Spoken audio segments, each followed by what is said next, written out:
All set. Drive safely.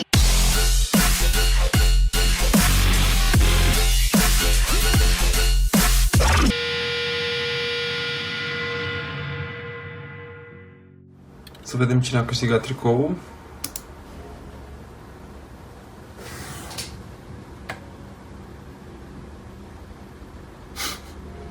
Felicitări! În al 5-lea episod vorbim cu Traian. Traian care face drift de când s-a inventat drift în România, de când a apărut prima oară.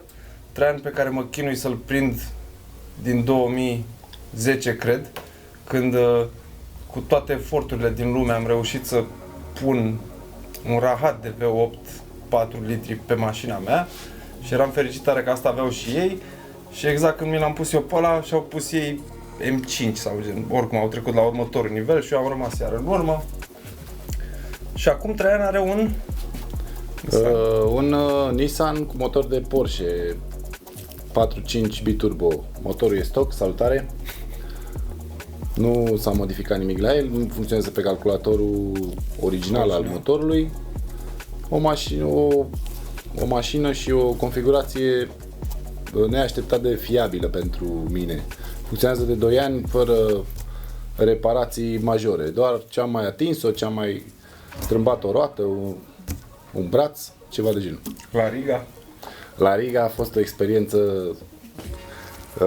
foarte tare, să zic așa. Undeva la inițiere 160 la oră, am scos păienjenii din pinionul de la dreapta a 4-a, chiar am folosit și a 5-a. Da, Riga rămâne Riga. Alt nivel. Da. Totuși cu totul altceva. Sper că în viitor să avem și noi trasee, să putem să ridicăm nivelul. Ajungem în a 4-a și tot așa. Da. Da, ușor de spus pentru tine. Cai, plus minus câți cai? Hai spune. Are la roată fix 522 de cai, la roată. 522. Da. Și cred că partea cea mai frumoasă e că funcționează mai mult sau mai puțin ca un aspirat. În sensul că nu e turbo din ăla unde n-ai putere și deodată ai putere și nu mai înțelegi nimic. Nu? Da, undeva la 3000 până în 3000 de ture are cuplu maxim 830 de newtoni. La 2900 de ture. Mamă. Deci mașina merge liniștită Da, la 4. trage liniar, nu se simte că e turbo. E biturbo. Da. Știu că povesteai că pe Prejmer i-ai dat din greșeala 5-a, parcă, Da, dacă îi pui anvelope ceva slabe. cu aderență mai slabă, poți să mergi și cu a 5-a. Stă un pic să gândește, după care începe care să o ia, învârtă. Dar totul iese de sub control, nu mai înțelegi nimic.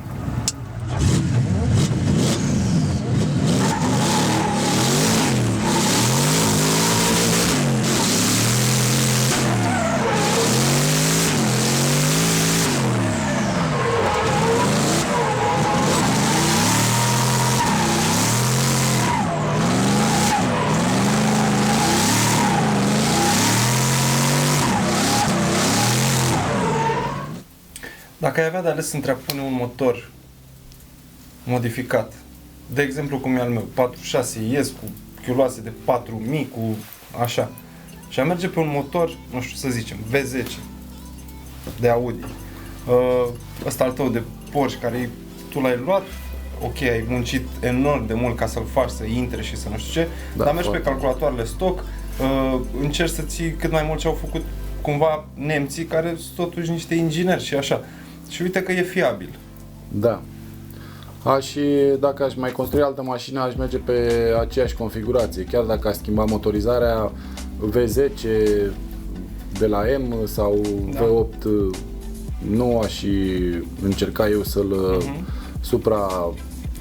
alimentez cu cine știe ce turbine sau o singură turbină. Merg la drift să mă dau, nu să stau să repar mașina. Stai să repari. Asta e, cred că, cea mai tristă poveste, că multă lume, din păcate, pățește chestia asta. Că toată lumea se chinuie să ajungă la cât mai mulți că ai putere și în loc să te bucuri, să te distrezi weekendul ăsta, ai și repari. Dar la asta mă gândeam și eu și asta era și întrebarea mea care mă sâcăie de ani de zile, că mi se pare că cumva e mai sigur și mai safe să îți pui un motor gata gândit, fără să-i pui tu stand-alone-uri, fără să-i pui tu nimic, Da. îl iei plug and play, îl faci să intre și așa și după aia Poți să faci și treaba asta, dar îți trebuie bugete foarte mari.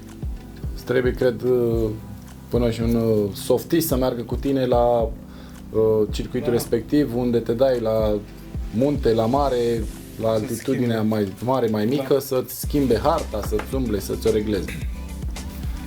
Zi-mi de școală. Știu că ești profesor. Da. Am avut până acum câțiva elevi. Școala o să intrăm mai în forță în primăvară, se mai lucrează la mașina de școală mai suportă ceva modificări, o să mai ridicăm puterea. Eu m-am chinuit 8 ani, mulți nu înțeleg treaba asta. Vreo 2 ani m-am dat și pe stradă, jumătate de an așa, am încercat, nu aveam locuri de antrenament, mai mă furișam într-o parcare de Carrefour, de cine știe ce supermarket și încercam eu tot felul de scheme și am observat că e o mare diferență să vii la școală, să-ți explice unul care știe, să-l întrebi cum fac aici, de ce nu-mi iese inițierea, totul e pe repede înainte în momentul în care vii la școală. Știi o grămadă de timp și de bani până la urmă. Da, că nu mai stai să... Mulți se gândesc că e o cheltuială, să vin la școală, costă prea mult, 1200 de euro, dar dacă te apuci să înveți tu singur... Te costă mult mai mult. Sigur depășești cu mult suma. Mi-au aminte că mergeam pe vremuri, atunci când eram gen 5 mașini și 4 au plecat pe platformă pentru că am luat toți aceeași bordură cumva, care nu reușeam noi să scăpăm de ea. Da, nu poți să faci pe stradă. Atunci chiar nu erau...